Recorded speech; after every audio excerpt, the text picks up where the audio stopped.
Greetings, Slackers. It's March 16, 2016. Over here on Gear and Style Cheat Sheet. Online dating. 7 sites that may be invading your privacy.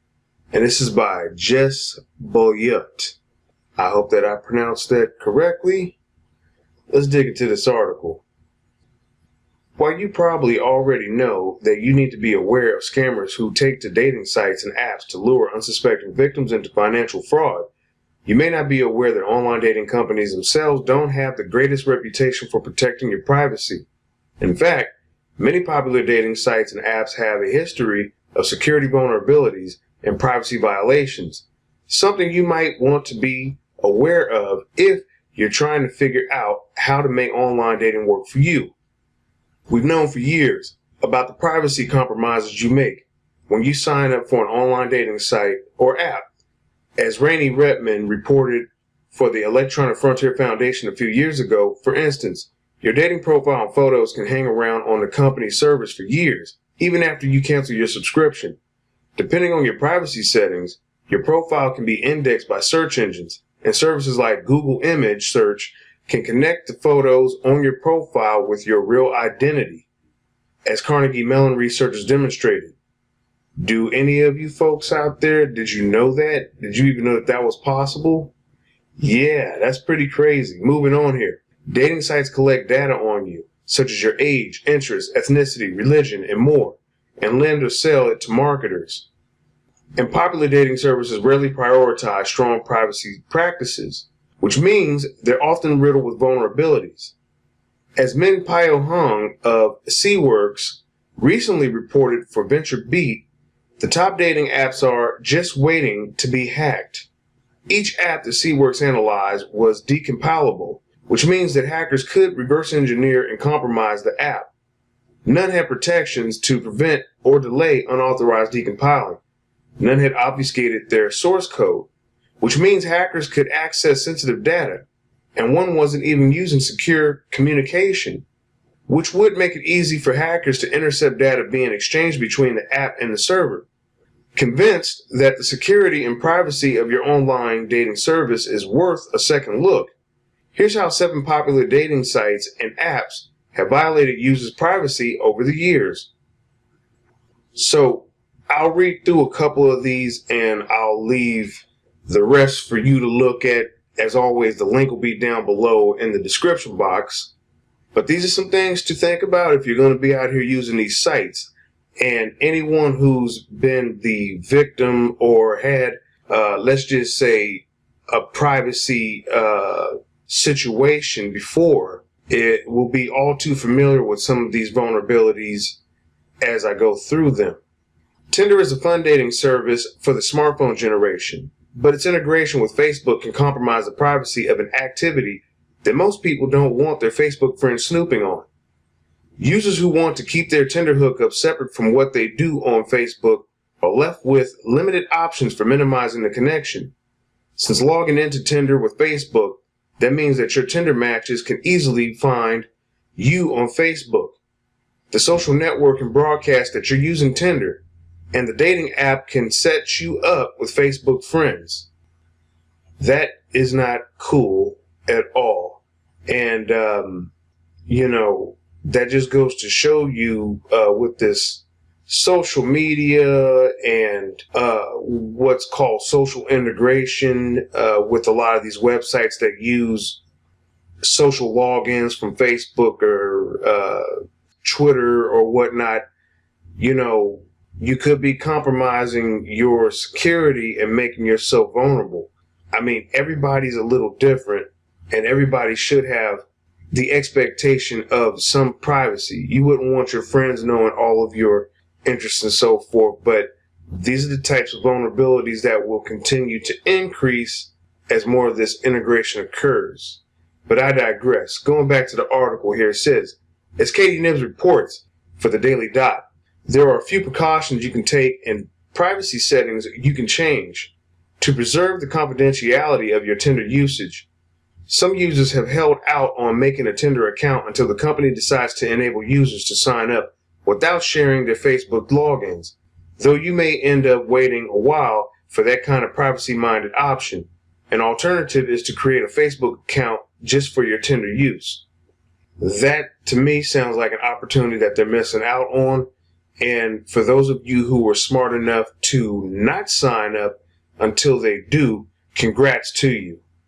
I know all too often it's very easy to sort of be pushed along and expected to just sort of comply with what's being thrown out there because, hey, everybody is doing it and this is the new, latest, greatest, and fad of sorts. So when it comes down to these sites trying to use Facebook to log in and all this stuff, hey, hold out. It's not necessary to use that platform. In fact, you're still open and able to use other dating websites. It goes on to state here, even worse than the privacy risk inherent in Tinder's Facebook login system is the series of security vulnerabilities that aren't that far in the dating app's past.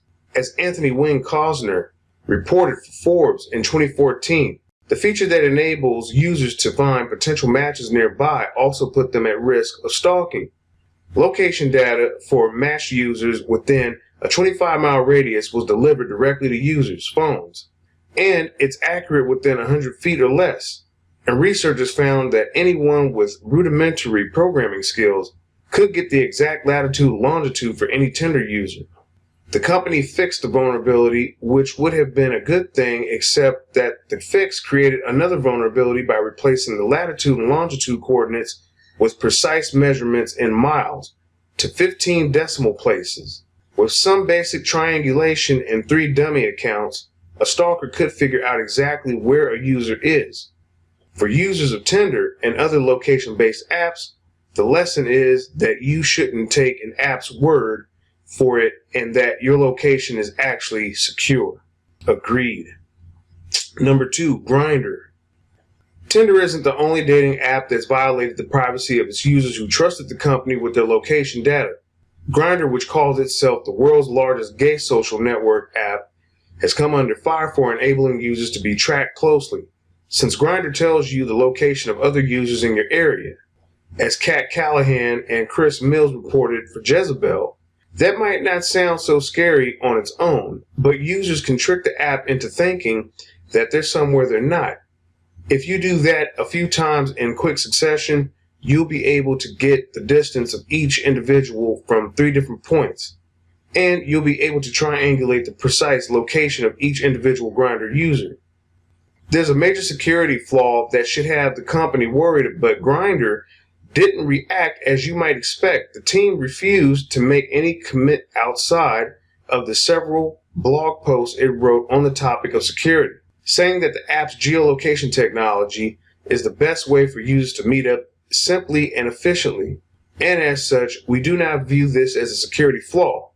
Users can disable the show distance option on their profiles, and the app began automatically hiding their distance of users in territories with a history of violence against the gay community, including Russia, Egypt, Saudi Arabia, Nigeria, Liberia, Sudan, and Zimbabwe.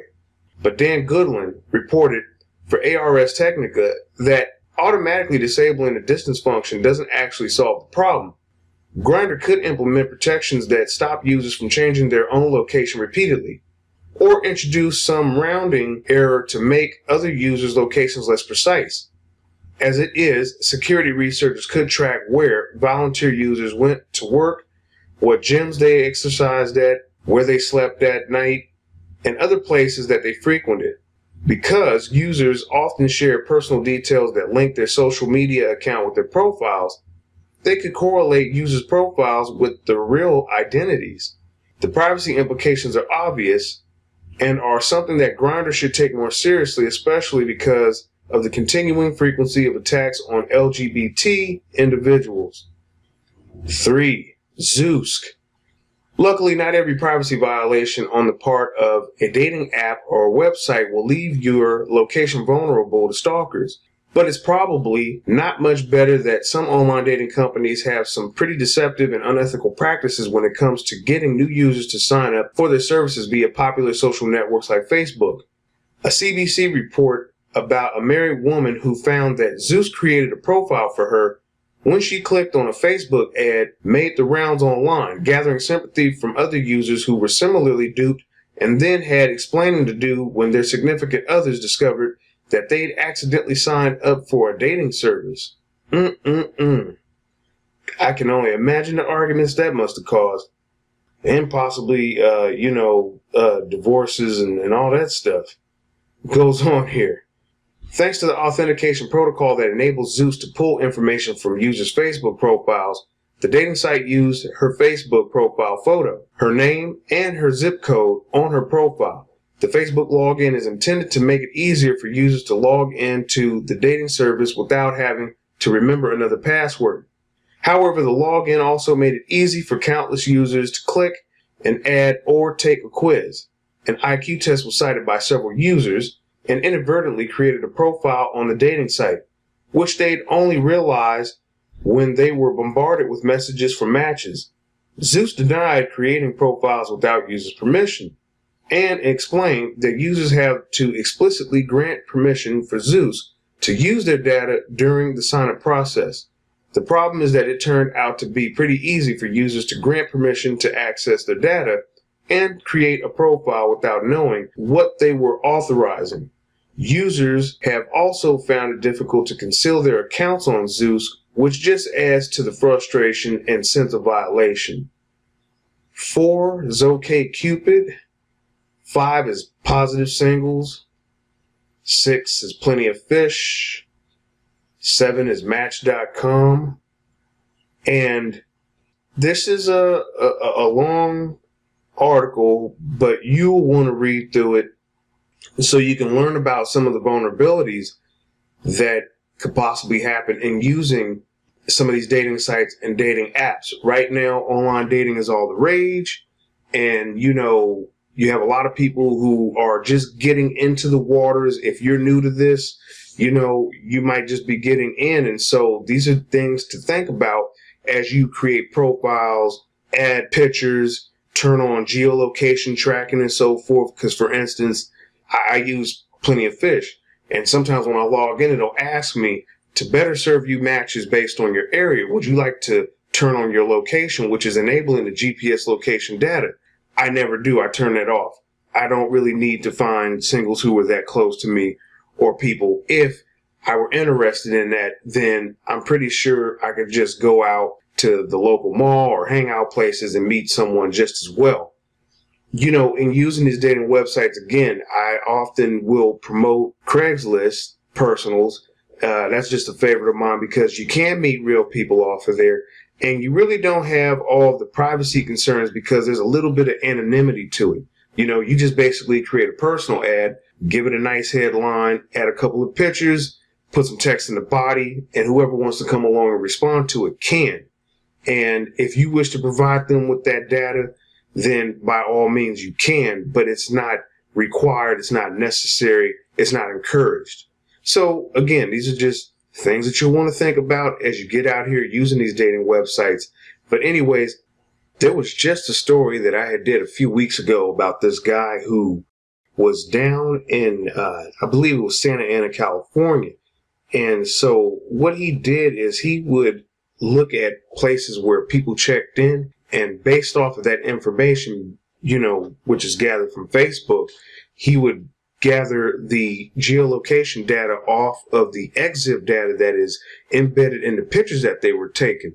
And so what he would do is he would find out the pattern of these women's activity, follow them home, and then he would wait for them to, go out or whatnot. And so he could tell where they were because, well, like dum-dums, they were checking in. Hey, I'm over here. And so he would rob them. He would break into their place, stealing their computers and their underwear and all this kind of stuff. So, this is just one such case, and I would expect that there's going to be many more to come just due to the fact that you are setting yourself up in this software. These dating apps and these dating sites are helping to increase your vulnerability, your ability to, be outed, identified, and so forth. So this is just something to think about as you go along here. Keep that in mind. That's going to do it for this article. Thank you for listening. And as always, I'll catch you in the next one. This is September Man. Out, out, out.